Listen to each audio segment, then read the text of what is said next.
What's good? The biggest Fortnite event, the FNCS Global Championships, has just ended yesterday. I was there in person. I've just traveled back. I'm, still a bit scruffy from the travel, but I wanted to do a video just breaking down my thoughts over the entire weekend, the players, what the atmosphere was like, what the actual event was like, what was good, and then also, what was bad. There was a lot that kind of went one way and the other. So I think the first part is just to look at the actual games themselves.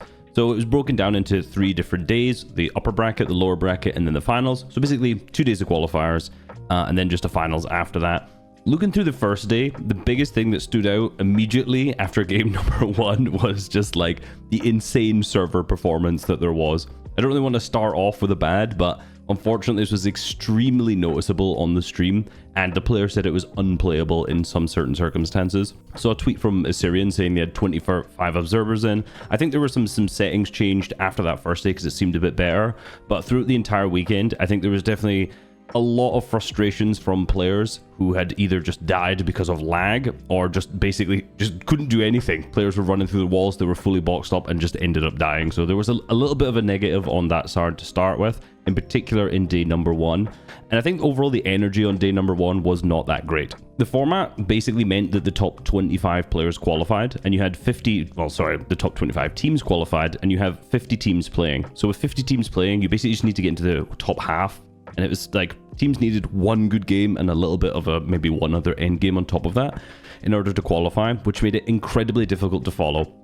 Like, it's very, very difficult as it is to follow a Fortnite tournament when you're just trying to see who's first, who's second, who's third. But when you're trying to figure out which teams are first, second, third, all the way down to 25th, and then following the teams in 50th, their storylines, it was just very, very messy. And I didn't necessarily like the top 25 qualifies to the final format because, again, it was just impossible to follow. So I think, generally speaking, to a lot of people that were there, other creators, viewers who watched, day 1 felt a little bit slow. Regardless, out on top, NA had a really good performance. Acorn and Cold came out on top. I think they were just kind of dominating Pink and Vico off spawn. They weren't fighting necessarily every game, but they were kind of putting them in their place. And throughout the rest of the leaderboard here, similar story to what you kind of would have expected from some of the biggest teams. Queasy and Vino in second place. Reet and Rituals had an incredible performance in day number 1. They were first for quite a considerable amount of the tournament as well. Yoms Arise, Camiseti, and then my personal favorite pick, Alex and Worthy in 6th. The OCE boys going out strong. But of course, top 25 teams qualified, and then day number 2, where there was a good couple changes in terms of server performance. From what I understand, I read another Assyrian tweet, I think it was, that they reduced some of the spectators they in and then had reduced the amount of vision they could see or something like that. I don't know. Server performance on day number 2 and lag, definitely a lot better, but it was still laggier than most of like FNCS Grand Finals ever are, which is a real shame because it's the biggest tournament they've hosted since 2019 World Cup. Now, this day actually felt way more hyped, I will say.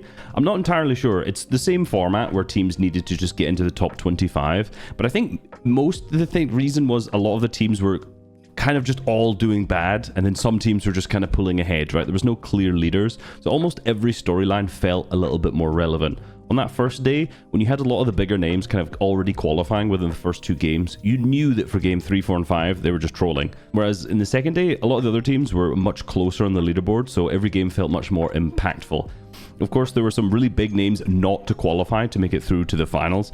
As I'm just starting to scroll down here, I feel really bad for for Hero and Fahad, who came 26th on the upper bracket and then 28th on the lower bracket. So they missed out qualifying just by 1 placement and then by 3 placements. That's a Middle East team, so unfortunate for those guys. Of course, a big name not to qualify, Epic Whale and Clix. Unfortunately, they had one of the craziest last games. Epic Whale had some of the most insane, like 21 HP solo rotate throughout the entire 6th zone. I've never seen something like that. If it was a solo cash cup, that man would be dead in an instant. But unfortunately, Clix and Epic Whale did not qualify, which was a real shame because obviously Clix is one of the biggest names in the scene. And for when you're actually in the venue, anytime Clix is shown, anytime he does good, the crowd is going wild and there's a real big atmosphere in there behind him. So that definitely was missed on the finals day for him in particular. And I really would have loved to have seen them qual. But quite frankly, they just didn't play good enough. It was what it was. Everyone was also cheering hardcore for Ocus, who obviously was playing as a solo. Anytime he did something good, like anytime he got an Elim, I think it was in the first game. Let me just check. It was the first game of the tournament. first game of the lower bracket. He got an Elam off spawn. The whole crowd was hyping him. Everyone was getting behind him, but unfortunately, he did end up coming last. Playing as a solo, as I have personal experience with, playing as a solo against some of the best players in the world, you're just not going to do that well. So going into the finals, the overall qualified teams were looking very, very interesting. EU had 23 of the 25 teams that made it through the final, so a really big performance in terms of qualification. NA 18 out of 23, good from them. Brazil with 3 of 8, Middle East 1 of 5. Asia was showing up this weekend, and we'll see that more when we come to the finals as well. 4 of the 7 of the teams that they had sent ended up qualifying through to the finals, so massive. OCE had 1, and then the mixed duo, which was who was it again? Which was Kirby and Wixie. There we go. Sorry, I spoke to them. They were lovely. Fortunately, they didn't qualify when a lot of the people were cheering them on as well. So when it came to the finals, I'm not necessarily going to break down the results in depth because that's going to be a full-length video. But of course, we did see Miro and Cooper win. They absolutely dominated throughout the day, and it honestly kind of made the games a little bit boring. I expected, because this was going to be a 6-game finals, I thought we're going to see some super tight, close matches. Coming into the final game, anyone will be able to win it. But after game number 5, they were already so far ahead of the other teams, it was pretty much impossible for someone else to win, which definitely was a real shame, I'm not going to lie, because I was hoping that we'd have an amazing finish. Thankfully, we did have a really good final game when it came to who was coming second and third. In that final game, what's their names? Trulexes and Chicho ended up winning the final match and the 5th match as well. And I think before those last 2 games, they were in like 40th place. Maybe they were a little bit higher. I can't quite remember. But they pushed all the way up to 3rd. So huge performance from them, especially since they'd been playing pretty ass throughout the rest of the day, which was pretty surprising given they've been such a good team this entire year. So to see them 3rd is really good. And of course, Cammy and Seti in 2nd, we can't not talk about them. Some of the most incredible LAN performances ever. I think if Cammy had some little bit better online placements, a little bit more consistent, he would definitely be up there in the GOAT debate. But definitely the LAN GOAT will crown him that title. Pixie and Cheatin', another team that was first after... Were they first? I can't remember if they were first after the 3 games. First or second after the first 3 games. They also won 2 in a row. Dropped all the way down to 4th. I think Pixie had like 2 or 3k earned at the start of this year, and has now basically just won himself. How much did he get for that? Let me look at the prize pool for a second here. 4th place, $150,000 each. That's insane. So, of course, massive congrats to them. And one of the biggest performances that I was super impressed with was MK Papa and Shalom. The Asia team came in 5th place. That is massive. No one really talked about them, maybe in their region in Asia. Talked about them a little bit more. But from where we were in Europe, I mean, these guys didn't have any respect on their name at all. There was a bunch of, I'm not entirely sure who specifically they were. There were some Japanese fans. I think they were in the media area, the same as me, sitting in front of me, and these guys were screaming every time these guys were shown on screen. It was super, super cool. They were super pumped about them. So really happy for that. The rest of the top 10, another big performance. I think if we scroll down, Queasy and Vino in 11th was a bit shocking. Queasy had a couple tweets himself. He said, might be time to switch esport, dying to ghosts, 6 of 6 in epic full rigging zones and towers and islands. So the zones were a bit wild. So 5 of the 6 zones were fully west, which is actually insane. When you look at like the RNG of how the 6 games pooled, it's pretty mad for all of the teams who end up like dropping down into the southeast sides of the zones. I feel bad for them. But again, I'm not entirely sure what went wrong. A lot of times lag, they said they tried and played super well. It's just they just couldn't do anything, max zones every game. I'm not entirely sure. I do believe that if we had like a 12-game format, I think these guys would have flown up a lot more. I don't think they would have won just based on how good Miro and Cooper were playing. But ultimately, 11th place, it's not the best finish for them. But when you look back, if you average out placements across, I often open up everyone's placements in one spreadsheet and look at them. 11th place is still pretty good, but for a team who was like everyone was pretty much saying they would win it, it's a bit unfortunate. Another Tayson Mustache in 15th as well. Not a great performance from them. A good tweet coming out of Tayson saying he's not quitting until he wins one of these, so obviously motivated by the loss.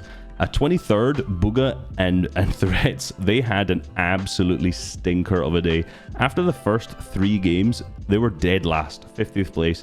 I remember looking at the screen, when you're in the venue, there was a board on the right side, like a live leaderboard all the time. And it was I just remember keep looking at it, and it just had 50th all the time. And I just thought, wow, for, you know, a player like Bugha, and obviously teaming up with Threats. That's pretty insane to be 50th last place. Scrolling all the way down to the bottom of the leaderboard, I'm so sad for my boys Alex and Worthy placing 49th, but ultimately it's an OCE team, so it's kind of tradition that they come almost last at this point. I wish these guys had popped off a lot more. I was super rooting for them throughout the entire weekend, but just couldn't be their games. I think I want a big shout out to the MVP of the whole tournament, Levin2K, before Game 6. If you were in that arena, that boy hyped you up like mad. Chills going on. That's all I gotta say, realistically, the MVP. I think as a spectator and a viewer, inside the arena was actually fantastic. Blast put on a phenomenal show. There were a few qualms I had in terms of what was on the screen, because there was a massive screen we're all watching, and in between games, sometimes when they're doing the analyst desk segment, like the interviews that we're doing weren't showing on the screen. And I know that's because they didn't want the camera to look at it, and then you'd have another like replay of that camera in. I can't remember what the term is, where it just keeps looking like a deep tunnel. So it makes sense not to have it on, but as a spectator in the arena, I felt like I wasn't being prioritized in that sense. Outside of that, games run super smooth. Out of all 16 of the games that were played across the 3 days, there was only one break that was a bit too long, which was between the first and the second games, where I think everyone was fixing the cameras because there was a little bug. Outside of that, phenomenally ran. Really good experience as a spectator, and meeting everyone was fantastic. As a creator, so I went there obviously with the intent of making content for the resub channel, my main channel. Bit of a problem. I feel like Epic were definitely, well, Epic and Blast as a collective were definitely a little bit too restrictive on who could go where. And I get it, the players are the priority. I'm not going to sit here and say that I should have been the priority making my YouTube video. Definitely not, no way. But I have felt like when I spoke to a lot of other creators who didn't have +1 access, they basically couldn't go into the hotel areas that had all of the players in it, couldn't go to the backstage areas that had all the players in it as well. So for the purposes of actually creating content, it was incredibly difficult, because essentially we were just sitting in the crowd, holding a camera, looking at, you know, the players who were 100 meters in front of us. So, you know, I took a lot of good camera equipment, took a lot of other like GoPros. I wanted to go meet players and chat to them and stuff. And there just wasn't very many opportunities to do that well. We did get interviews as part of the press pass, but that wasn't necessarily the kind of content I was making. Should have some on Cooper and Miro in my other main video though. So I hope next year, if they continue to do LANs like this, they maybe have like an application, like a creator application or something like that. I don't know what that may be. Obviously, maybe they're just going to fold it in with a media pass or something. It potentially gives a little bit more access to those areas, because I did try to reach out to as many people as possible. I really wanted to try and get some like great background footage of them warming up for the video that I want to do, but just got nothing. So I didn't have many good clips coming from the cameras, unfortunately, there, but I'll still be able to make a banger video regardless. So yeah, I think the main takeaway, we need more LANs. This was a phenomenal experience. The viewership was insane. Let me find the actual numbers. Yeah, I got a tweet there from Blast. Blah, blah, blah. The event was the most watched Fortnite competitive event in 2023. So I had a 720,000... what am I trying to say here? 720,000 peak viewership and 375 average viewers across all of the broadcast hours, which is really good. Like, I remember seeing a tweet, I can't remember who it was, saying that was basically double what it was last year at the Invitational. So massive hype. Clearly something's going well with competitive Fortnite right now. So double thumbs up from me at least. So yeah, overall, hope we have more LANs. I want to have next year maybe more than one, you know. I'd love like a solo all-star in the middle of the year. Anyway, hope you guys enjoy the new rambling channel where I'm just going to say a bunch of rubbish bullshit, because that's all this channel is going to be. Right, peace.